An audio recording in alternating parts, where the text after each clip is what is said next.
ஸ்டேஜில் அவ்வளோ வீராப்பாக பேசிவிட்டு இப்போ போலீஸ் அரெஸ்ட் பண்ண மட்டும் ஐயோ ஐயோ கொய்யோன்னு கதறியே. இதுதான் முதுகெலும்பு உடைக்கிறதா மிஸ்டர் மார்க்கண்டேயா? மார்க்கண்டேயா, என்ன உங்கள் தைரியம் வீரம்லாம் எங்கே போச்சு? ஏன் இப்படி கதறீங்க? எதுக்கு இந்த ஒப்பாரி? அவ்வளோ பயம், அவ்வளோ பயத்தை உள்ளே வச்சுக்கிட்டு எதுக்குங்க நீங்களாம் வந்து இப்போ மேடையில் நின்று முதல்வரோட முதுகெலும்பு உடைப்பேன், அதை செய்வேன், இதை செய்வேன், எதுக்கு வீராப்பாக பேசிவிட்டு குளம்பரட்டல் விட்டுவிட்டு இப்போ போலீஸ் அரெஸ்ட் பண்ணால் கதறீங்க? சரி, இவர் கதறட்டும். இவருக்கு இவர் என்னமோ அப்படியே விடுதலை போராட்ட தியாகி மாதிரியும் இவருக்கு சப்போர்ட்டுக்கு பார்த்தீங்கன்னா ஒரு பக்கம் அந்த பக்கம் அனிதா வந்து நடிக்கிறாப்புல, இந்த பக்கம் கீதா சாவனு, ஜீவனு, அதுக்கப்புறம் சிஎம் வரைக்கும் ட்வீட் போடுறாப்புல. கனிமொழிலாம் உட்காந்து ட்வீட் போட்டுட்டு இருக்கீங்க. சரி, இதை பற்றி தான் இந்த வீடியோ முழுக்க முழுக்க பார்க்க போகிறோம். என்னோட சேனலுக்கு யாராவது ஃபஸ்ட் டைம் வரீங்க அப்படின்னா சப்ஸ்கிரைப் பண்ணிவிட்டு வெல் பண்ணி ஷேர் பண்ணுங்கள். மறக்காம கமெண்ட்ஸ் போட்டு போங்க. அது மட்டும் இல்லாமல் ஃபேஸ்புக் குரூப் வாட்ஸ்அப்லாம் ஷேர்னா லிங்க் டிஸ்கிரிப்ஷனுக்கு கிளிக் பண்ணி ஜாயின் பண்ணிங்க. வாங்க வீடியோக்கு போகலாம்.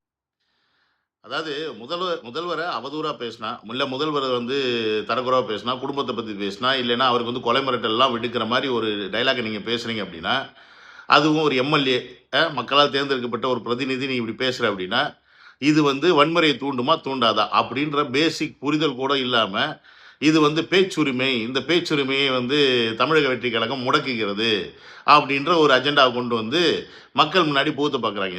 இதைத்தான் நான் சொன்னேன் நேற்று. இவங்க பண்ணுறதெல்லாம் பண்ணுவாங்க, பண்ணிவிட்டு நம்ம எதாவது ஆக்ஷன் எடுத்தோம்னா பேச்சுரிமையை தடுக்கிறாங்க அப்படின்ற ஒரு பாயிண்ட் எடுத்து வைப்பாங்க. பேசுங்கடா. முதல்வருடைய செயலில் ஏதாவது தவறு இருந்துச்சுன்னா, அவருடைய திட்டங்களில் தவறு இருந்துச்சுன்னா அதை சுட்டி காட்டுங்க. அதில் இருக்க நிறை குறைகளை சொல்லுங்கள். நல்லா இருந்தால் பாராட்டுங்க. அது உங்கள் வாயில் வராது. தப்பாக எதாவது பார்த்தீங்கன்னா அதில் வந்து குறை இருந்தால் சொல்லுங்கள், நாங்கள் திருத்திக்கிறோம். அதை விட்டு தேவையில்லாமல் அவரை வந்து சார் நீங்கள் பூட்டினா நாங்கள் முதுகில் முடப்போம் அப்போன்னு சொன்னால் காவல்துறை பார்த்துட்டு சும்மா இருக்குமா? இல்லை கட்சிக்காரன் தான் பார்த்துட்டு சும்மா இருப்பாங்களா? இல்லை பொதுமக்கள் தான் பார்த்துட்டு சும்மா இருப்பாங்களா? சண்டே ஒருத்தன் வேணால் உனக்கு வேலை பார்க்கலாம், பட் ஒட்டுமொத்த ஊடகமும் உனக்கு வேலை பார்க்கும். ஓரளவு வேலை பார்த்துட்டு தான் இருக்கிறாங்க. இருந்தாலும் இந்த மாதிரி விஷயத்துக்கும் சேர்த்து வேலை பார்த்தாங்கன்னா மக்கள் சாணியை கரைச்சி அவங்க மூஞ்சில் அடிப்பாங்கன்னு நல்லாவே தெரியும். அதனால் இதில் என்ன விஷயமோ அதை தான் சொல்லுவாங்க. ஸோ இந்த ஆளை நேற்று அரெஸ்ட் பண்ணும்போது இவருக்கு வந்து ஒருத்தர் வந்து சப்போர்ட்டுக்கு வர்றாரு. யார்? அவர் இப்போ தான் ஜாமீன் வாங்கிட்டு வர்றாரு. இதுக்கு முன்னாடி அவதூறு பேசிட்டு ஜட்ஜி முன்னாடி போய் நின்று எப்பா போப்பா சொந்த ஜாமீனில் போப்பான்னு சொல்லி அனுப்பிவிட்டாரு. அனுப்பிவிட்டதுக்கப்புறம் வாயை பொத்திட்டு இருக்கணும்ல. வெளியில் வந்து திருப்பி வந்து வாய்ஸ் ஆடால் பேசினாப்புல. பேசிட்டு இப்போ இவருக்கு சப்போர்ட் பண்ணிட்டு வந்தாப்புல. வந்தவொடனே அவரை அரெஸ்ட் பண்ண வந்தோடனே நெஞ்சு வலி எதிர்த்து ஐயோ பதறாப்புல. நெஞ்சு யாரு? அனிதா. இது என்ன நாடா இல்ல காடா? இது ரொம்ப நாள் ஓடாது. அதிகபட்சமானா 4 மாசம் இந்த ஆட்சி இருக்கும். அதுவரை தான் இந்த காவல்துறை ஆட முடியும். என்ன இடுப்பு பிடிச்சு இருக்கிறாருன்னா அந்த காவல்துறை அவர் தான் என்னைய வந்து எம்எல்ஏ பதவி ராஜினாமா பண்ணுங்க, உங்களை வந்து நான் வந்து தாவாக்காவில சேர்த்து எல்லாம் செய்யறேன்னு சொன்னேன். டிஎஸ்பி தான் இப்ப வந்து என்னை இடுப்பு பிடிச்சு இழுத்தது. அவரை பகிரங்கமா பேரை அனிதான்னு வச்சுக்கிட்டு அப்புறம் டிஜிபி இடுப்பு பிடிக்கிறாரு, இடுப்பு பிடிச்சி கேள்றாரு அப்படின்னா என்னையா? ஏன்னா நானும் முன்னாடிலாம் அனிதா ராதாகிருஷ்ணன் ஃபஸ்ட்டு சரி ஏதோ பொம்பளை எம்எல்ஏ தான் போலன்னு நினச்சேன். கடைசியில் இந்த காட்டு முன்னாடி மூஞ்சியை பார்த்ததுக்கு தான் தெரிஞ்சு என்னடா பேர் வச்சிருக்கீங்க அனிதா ராதாகிருஷ்ணன், ஏன்டா அந்த பேர் இப்படி பொம்பளை பேர் முன்னாடி வச்சு ஆம்பளை பேர் பின்னாடி வச்சிருக்கீங்கிற மாதிரி தான் இருந்துச்சு. சரி எக்கேட கேட்டு போட்டு தலைங்க அப்படின்னு சொல்லி விட்டாச்சு. எதுக்கு? உன்னால் முடியல, உங்கள் வயசுக்கு முடியல, அப்புறம் எதுக்குடா தேவையில்லாமல் வம்படி பண்ணிட்டுருக்கீங்க?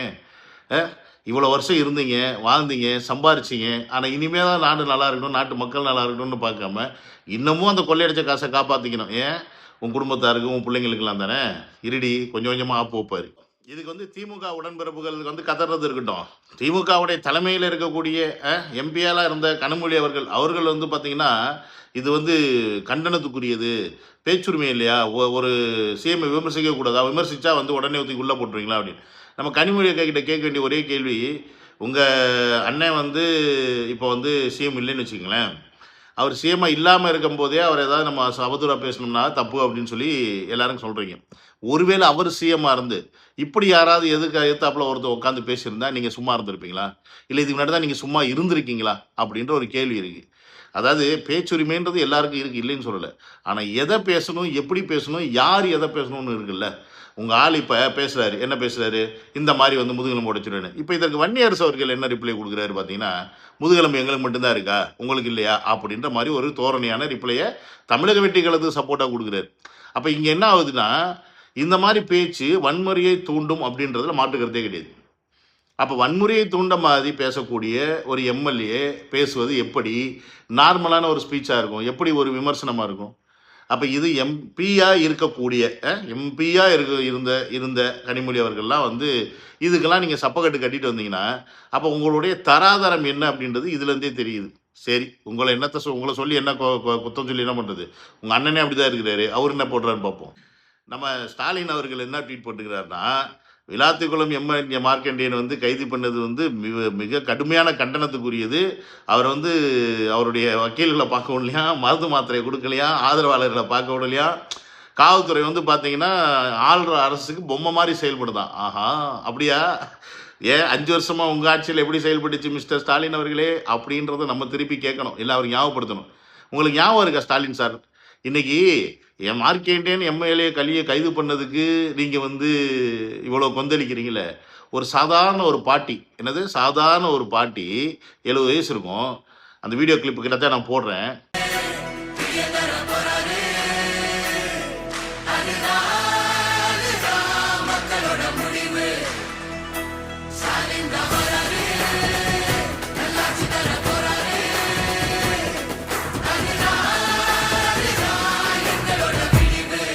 அந்த பாட்டி உங்களுடைய படத்தை பார்த்து செருப்பை கொண்டு அடித்தது.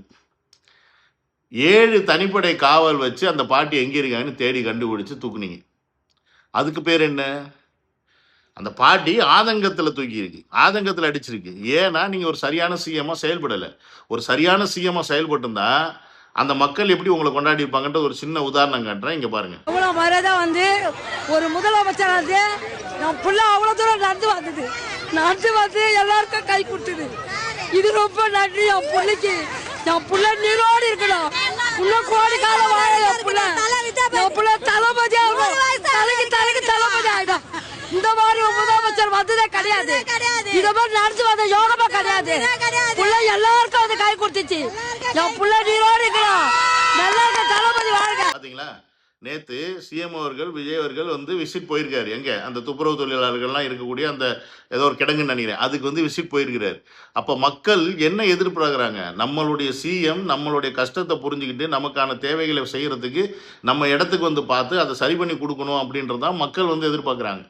அப்படிப்பட்ட ஒரு சிஎம்மாக நீங்கள் இருந்திருந்தீங்கன்னா அந்த பார்ட்டி உங்களை செருப்பை கொண்டு அடிச்சிருக்காது. ஆனால் நீங்கள் என்ன பண்ணீங்க? மாறா கேட்டால் பிங்க் பஸ் விட்டன்றீங்க, மகளிர் ஊக்கத்தொகை கொடுத்தேன்னுவீங்க, இன்னும் வந்து நாங்கள் வந்து சமூக நீதி பேசணுன்னுவீங்க. ஆனால் ஏதாவது அதில் உருப்படி இருக்கா? இல்லை. அப்போ நீங்கள் பண்ணும்போது நியாயம். அதே மாதிரி கரூர் சம்பவத்துக்கு அப்போ பேசினப்போ எல்லாரையும் தூக்கி உள்ளே போட்டிங்களே, அது நியாயமா? ட்வீட் வெட்டன்லாம் தூக்கி தேடி பிடிச்சி கண்டுபிடிச்சி உள்ளே தூக்கி போட்டிங்களே, அது நியாயமா? யாரையுமே பேச விடாமல் முடக்கி வச்சுருந்தீங்களே, அது நியாயமா? ஏன் பத்திரிகையாளர்கள் முதற்கொண்டு எல்லாத்தையும் அரெஸ்ட் பண்ணி உள்ளே போட்டிங்களே, அது நியாயமா? அப்போல்லாம் போலீஸ் யாரோட கைப்பாவையாக இருந்துச்சு?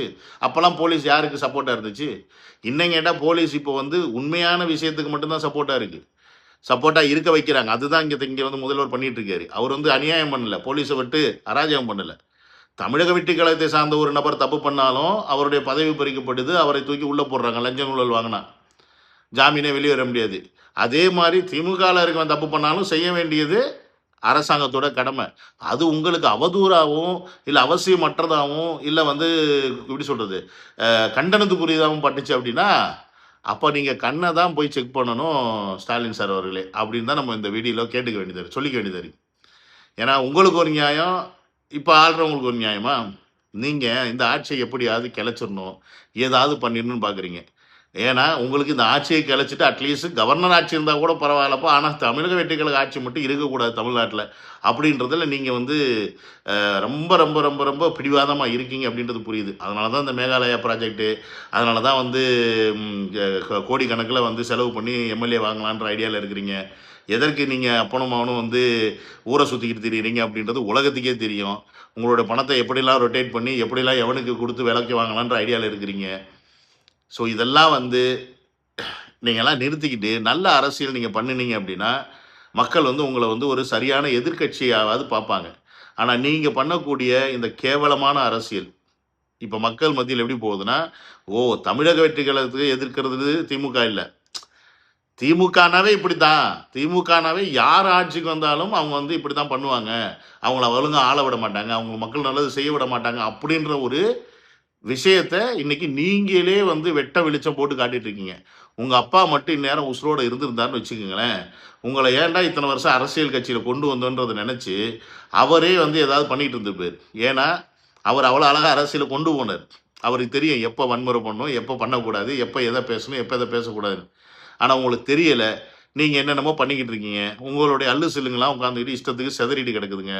அதுங்க என்னமோ மேடையில நின்னு பேசிட்டோம்னா நம்ம பெரிய ஆளுங்கன்னு நெனச்சிட்டு இருக்குதுங்க. ஒருவேளை அவங்க பப்ளிசிட்டி தேடுறதுக்காக பேசுறாங்களான்னு நமக்கு தெரியல. ஏன்னா இப்ப இவங்க மூஞ்சிலாம் இப்ப தான் நமக்கு தெரியுது. ஓ! இவங்கலாம் இருக்காங்களா அப்படின்னு திமுகல. ஏன்னா திமுக பொறுத்தவரைக்கும் ஒரு சர்டன் பீப்பிள் மட்டும் தான் நமக்கு தெரியும். இவங்கலாம் நமக்கு பெருசா தெரியாது. இன்னைக்கு நான் பேசுறேன், "டேய் நான் அனிதானா? ஓ! அனிதானா இவனா?" அப்படின்னு நமக்கு தெரியுது. ஓ! மார்க்கெண்டனா இந்த ஆளா? அப்படி ஸோ இவங்களே பப்ளிசிட்டி பண்ணிக்கிறதுக்கு நீங்க ஆளாளு பேசிக்கிட்டு திரியிறீங்க. நல்லதுக்கு இல்ல. அவ்வளோதான் நம்ம சொல்ல முடியும். இனியோ மக்களே, நேத்து நம்ம போட்ட வீடியோல இந்த இந்த அமைதித்தன்மையை வந்து காக்க வேண்டிய பொறுப்பு அரசாங்கத்துக்கு, நீதித்துறை, காவல்துறை எல்லாருக்கும் இருக்கும் அப்படின்னு சொல்லியிருந்தோம். நல்ல வேளை இந்த ஆளுக்கு ஜாமீன் குடுக்கல அப்படின்றத நம்ம கேள்விப்பட்டோம். கிட்டத்தட்ட ஆகஸ்ட் 3ஆம் தேதி வரைக்கும் ரிமாண்ட்ல வைக்கணும் அப்படின்ற மாரி ஜட்ஜ் வந்து ஆர்டர் போட்டிருக்கிறத நம்ம கேள்விப்படுறோம். அந்த வகையில சந்தோஷம். ஏன்னா இந்த மாரி ஆட்கள இவங்க வந்து இம்மீடியட்டா ஜாமீன்ல வெளிய விட்டா, இன்னும் வெளியில வந்து இன்னும் ஓவரா பேசுவாங்க. ஸோ அத வந்து புரிஞ்சுகிட்டு, ஸோ இந்த மாரி ஆட்கள் இப்படி பேசக்கூடாது. அவங்க பேசாம இருக்கணும்னா, இந்த தண்டனை தேவை அப்படின்றத வந்து கொஞ்சம் உணர்த்தி அந்த ஜட்ஜுக்கு நம்ம ஒரு வார்த்தை சொல்லிருவோம். ஸோ இந்த மாரி பேசக்கூடிய நபர்கள் வன்முறையை தூண்டுறதுக்கான வேலைய தான் பார்ப்பாங்க. பட் நம்ம முடிஞ்ச அளவுக்கு அத தவிர்த்துட்டு, இவைங்கள எப்படி சொல்றது? இவைங்கள வந்து அரசாங்கம் கண்டுக்கும், காவல்துறை கண்டிக்கும் அப்படின்றத வந்து நம்ம புரிஞ்சுக்கணும். ஸோ நேத்து நான் போட்ட வீடியோக்கு நல்ல ஒரு வரவேற்பு குடுத்தீங்க. அது உங்க எல்லாருக்கும் நன்றிகள். ஸோ மீண்டும் அடுத்த வீடியோல உங்கள வந்து மீட் பண்றேன். Until then signing off. See you all. Take care. Bye by.